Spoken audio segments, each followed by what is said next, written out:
Bonjour, je suis content de vous retrouver. Aujourd'hui, on parle de problèmes de douleur à la colonne vertébrale et les conseils que je vais vous donner, oui, sont inspirés de vos questions que vous m'avez posées sur les réseaux sociaux. Vous pouvez trouver plusieurs des conseils, des exercices que je vous donne aujourd'hui dans mon livre 99 façons de soulager les douleurs au dos et au cou. Et vous vous souvenez que ces conseils et ces exercices ne remplacent pas les recommandations d'un professionnel de la santé.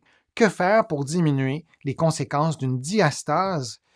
Donc, on parle de muscles de l'abdomen, des abdominaux, qui est toujours présente 20 ans après une césarienne. La césarienne, l'accouchement, la grossesse, pour avoir traité beaucoup de femmes enceintes, il y a des conséquences parfois à ça, et notamment au niveau des abdominaux, dont la diastase du droit de l'abdomen. Et je vais vous montrer ce que c'est. Et je fais une parenthèse aussi parce qu'il n'y a pas seulement c'est vraiment les femmes enceintes qui sont principalement touchées par ça, mais vous pouvez avoir déjà eu une chirurgie pour plein d'autres raisons. Vous pourriez avoir une diastase, alors vous allez peut-être vous sentir aussi interpellé par le sujet et des abdominaux en santé. C'est utile aussi pour tout le monde, donc c'est un sujet qui peut rejoindre vraiment plusieurs personnes. Donc une diastase, ça ressemble à ça. Alors on voit sur l'illustration de gauche ce que ça peut avoir l'air visuellement sur quelqu'un, et on voit sur les illustrations du centre et du milieu. Pardon, c'est en anglais, c'est des droits de photos que j'ai qui sont uniquement en anglais. Donc, on a des muscles et des tissus non contractiles. Sur l'illustration de droite, vous voyez, il y a beaucoup de blanc au centre. Et sur l'illustration du milieu, il y en a un peu moins. Mais il y a toujours un espace entre les deux faisceaux du droit de l'abdomen qui s'appelle la ligne blanche, ça s'appelle comme ça. C'est un tissu qui est fibreux, qui est non contractile. Et dans le muscle, les abdominaux et les autres, on a aussi des tissus non contractiles, des tissus fibreux. Et on a des tissus contractiles sur l'illustration. Ben, c'est dessiné en rouge, saumon, peu importe la couleur que vous voyez. Alors la diastase, c'est la distanciation, la séparation plus ou moins prononcée des deux faisceaux. Et vous pouvez vérifier sur vous si vous avez une diastase, et peut-être que c'est un sujet qui vous intéresse particulièrement si vous êtes à l'écoute en ce moment. Donc, couché sur le dos, vous entrez un ou deux doigts, vraiment couché sur le dos, relâché, vis-à-vis le nombril, à l'intérieur du nombril, le moins profondément possible, et vous levez la tête, les épaules lentement, et vous allez sentir vos muscles abdominaux, entre autres le droit de l'abdomen de chaque côté de vos doigts, et vous allez sentir ces faisceaux toucher à vos muscles. Et si vous avez une diastase, vous allez vous rendre compte qu'il y a plus que 2, 3, 4, 5, 6 cm entre les faisceaux. Et si vous avez moins de 2 cm, et là, il n'y a pas de consensus sur c'est quoi une diastase, c'est quoi une non-diastase, mais lorsqu'on a plus que la largeur d'un doigt, ben, on peut vraiment s'interroger sur la présence d'une diastase, mais lorsqu'on suit des patients qui ont des diastases après une grossesse et qui persistent, ben, on parle souvent de 2 ou 3, parfois 4 travers de doigts, donc 8 cm de différence, et on le sent lorsqu'on a nos doigts à l'intérieur du nombril et on est allongé sur le dos et on lève la tête et on sent les contractions. Alors, c'est une façon de l'évaluer. Cependant, là, je vous ai parlé de la largeur entre les faisceaux et on voit un peu la même chose que sur l'illustration, mais on voit sur une photo. Donc, il y a la distance entre les faisceaux, je vous en ai parlé, et il y a aussi la profondeur de la diastase. Et souvent, ce que les patientes nous disent, c'est qu'elles ont l'impression que le contenu abdominal va presque sortir. Elles ont non seulement l'impression, mais lorsqu'elles forcent, ça fait un bombement. Donc, il y a aussi un enjeu de profondeur de la diastase et aussi de largeur. Ça, faut s'en souvenir.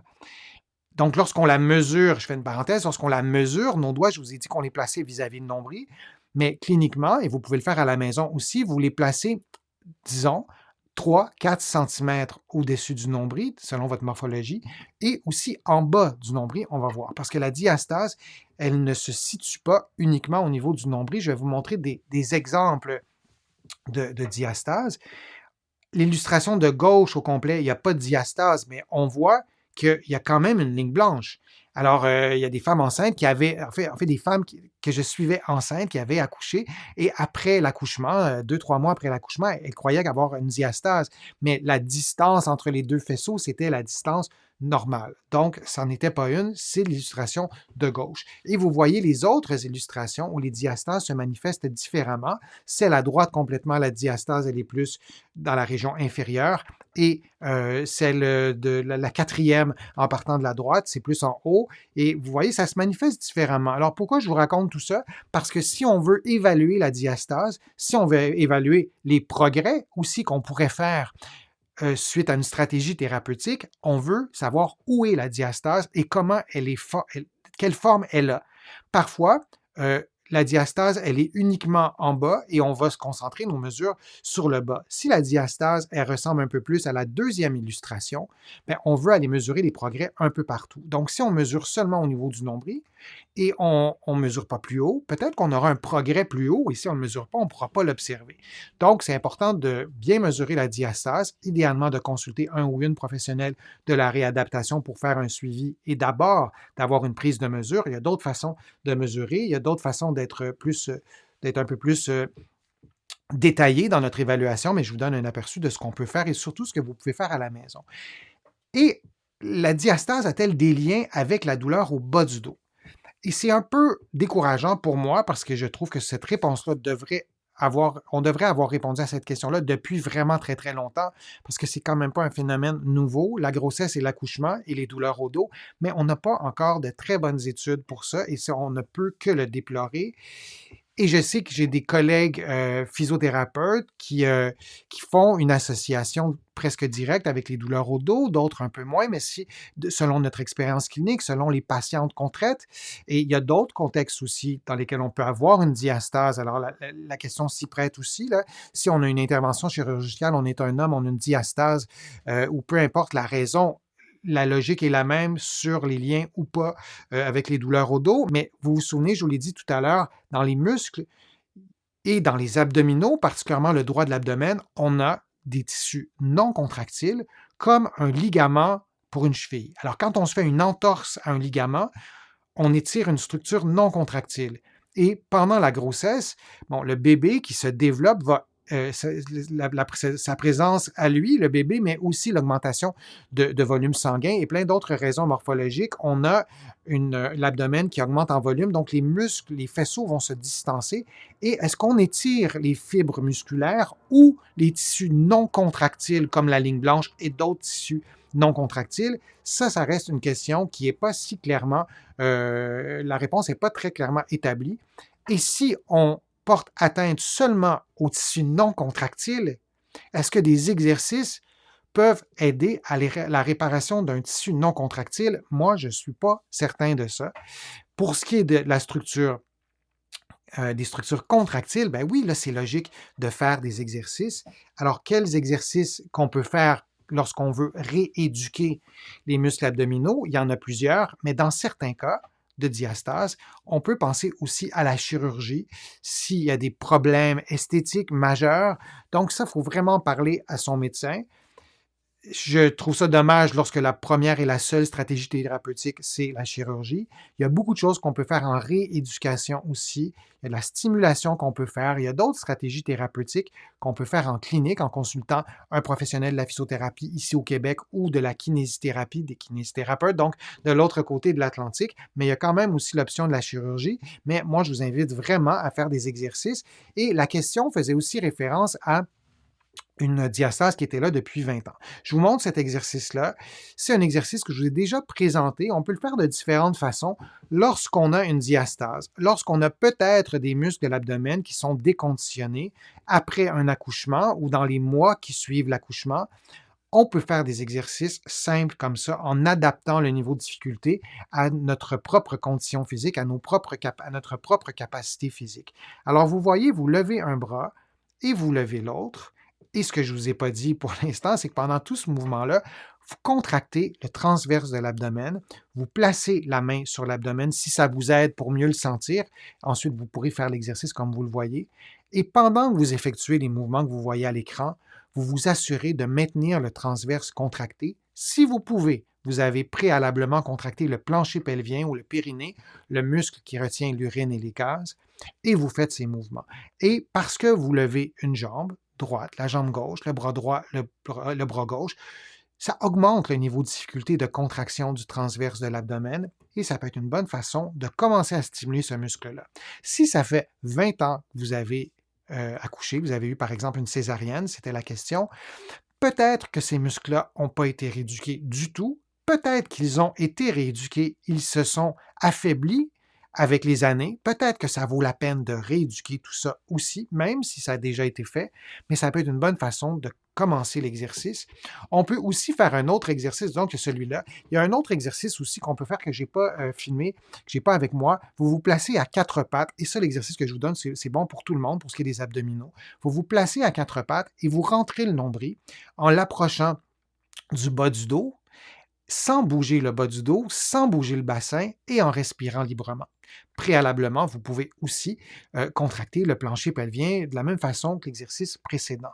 Donc, ça peut être une autre façon aussi de le faire et j'ai plusieurs de mes patientes enceintes ou qui ont accouché qui me disent « Denis, mon transverse, j'ai l'impression qu'il est parti avec l'accouchement, je n'arrive pas à le sentir, je ne sais pas comment faire la contraction. » Des façons simples d'apprivoiser la contraction, c'est justement de faire cet exercice-là à quatre pattes et de contracter, de rentrer le nombril, de rentrer le ventre sans trop réfléchir. C'est assez intuitif de le faire comme ça. Sinon, vous pouvez mettre la main sur le ventre et vous pouvez tousser ou éternuer et vous allez sentir une contraction. Évidemment, il n'y a pas juste le transverse qui se contracte, mais ça peut être une façon peut-être de la sentir. Donc, c'est un autre truc que vous pouvez prendre pour pouvoir contracter le transverse. Une autre façon de stimuler les abdominaux, toujours en les contractant volontairement, c'est toujours la même consigne, idéalement le plancher pelvien aussi. Adossé au mur, vous pouvez plier les genoux un peu ou beaucoup, c'est comme vous voulez, et vous levez une boîte de conserve. Ça peut être un poids plus lourd, mais moi, je vous conseille vraiment de commencer par un petit poids et vous expirez lorsque vous montez le bras et vous réinspirez lorsque le bras descend. Et pendant ce temps-là, on ne le voit pas sur l'image, mais sur la vidéo, mais vous contractez le transverse de l'abdomen et idéalement le plancher pelvien. C'est une autre façon de stimuler ces muscles-là qui est très fonctionnelle. Parce que c'est bien de faire des exercices couchés sur le dos, à quatre pattes, en position assise, mais dans la vie de tous les jours, on est aussi debout. Et nos muscles doivent être rééduqués. Les exercices qu'on fait durant nos périodes de rééducation doivent être faits dans toutes les positions, incluant la position debout. Et je vous parlais tout à l'heure de l'exercice à quatre pattes. Bon, c'est assez simple ce que je vous disais. Ça, c'est un exercice un peu plus complexe, toujours en contractant le transverse de l'abdomen, idéalement le plancher pelvien. Donc, vous levez les genoux, vous éloignez, vous allongez plutôt la jambe droite ou gauche et vous revenez à la position de départ. Dans l'exercice que vous voyez en ce moment, entre chaque mouvement de jambe, je replace mes genoux au sol. Vous pourriez maintenir les genoux toujours levés, ce qui est vraiment plus difficile. Et vous tentez, non seulement vous tentez, mais vous respirez librement lorsque vous faites l'exercice. Alors, je vous invite à essayer cet exercice-là. C'est un exercice qui fonctionne bien. Si vous n'avez pas rééduqué vos abdominaux depuis votre accouchement ou depuis votre chirurgie, par exemple, je le disais, si vous êtes un homme, vous avez une chirurgie, vous avez une diastase, vous n'allez pas commencer par cet exercice-là. C'est un exercice qui est plus difficile. Vous allez commencer par les précédents ou sinon de vous placer à quatre pattes et rentrer de votre nombril comme je vous le disais. Alors, ce sont des exercices qui sont intéressants, qui sont importants. Et lorsqu'on a une diastase, on veut rééduquer ces muscles-là. Je trouve ça toujours triste d'entendre des femmes qui ont accouché et qui se sont fait dire « il ne faut plus jamais que tu fasses d'exercice pour les abdominaux, il ne faut plus jamais forcer, c'est dangereux, tu vas amplifier ta diastase. » À ma connaissance, et je peux me tromper, il n'y a aucune étude qui a démontré que de faire des exercices pour les abdominaux, ça amplifie une diastase, même certains exercices spécifiques. Donc, on veut rééduquer tout ça, on veut le faire graduellement et idéalement en étant accompagné par un professionnel de la réadaptation. Je vous remercie d'avoir été là. J'espère que les conseils ou les exercices ou les suggestions d'exercices vous ont été utiles. Si vous avez envie de me poser des questions, vous pouvez le faire sur le fil de discussion. Je lis toutes les questions. Je réponds à quelques-unes des questions et sinon, j'essaie d'y répondre dans des vidéos comme j'ai fait aujourd'hui. Je vous invite aussi à faire une contribution. Vous le savez, sans vos contributions, je ne parviendrai pas à vous produire autant de contenu et ça me fait plaisir de le faire. Vous pouvez faire une contribution directement sur YouTube en cliquant sur le petit cœur j'aime. Vous pouvez aussi le faire sur mon site web, le www.denisfortier.ca. Vous allez voir, c'est simple, vous cliquez sur contribution et vous allez pouvoir aussi sur mon site web vous abonner à l'infolettre. Vous allez trouver aussi beaucoup d'informations dans mes livres que vous allez trouver au Québec, mais aussi de l'autre côté de l'Atlantique, notamment mon livre qui s'intitule 99 façons de soulager les douleurs au dos et au cou. Et vous allez trouver aussi les autres de mes livres aussi avec d'autres renseignements, d'autres conseils. Et je vous invite à me faire part de vos lectures. Ça me fait toujours plaisir de recevoir vos commentaires. Alors, je vous dis à une prochaine fois et à un prochain direct, à une prochaine vidéo. À bientôt.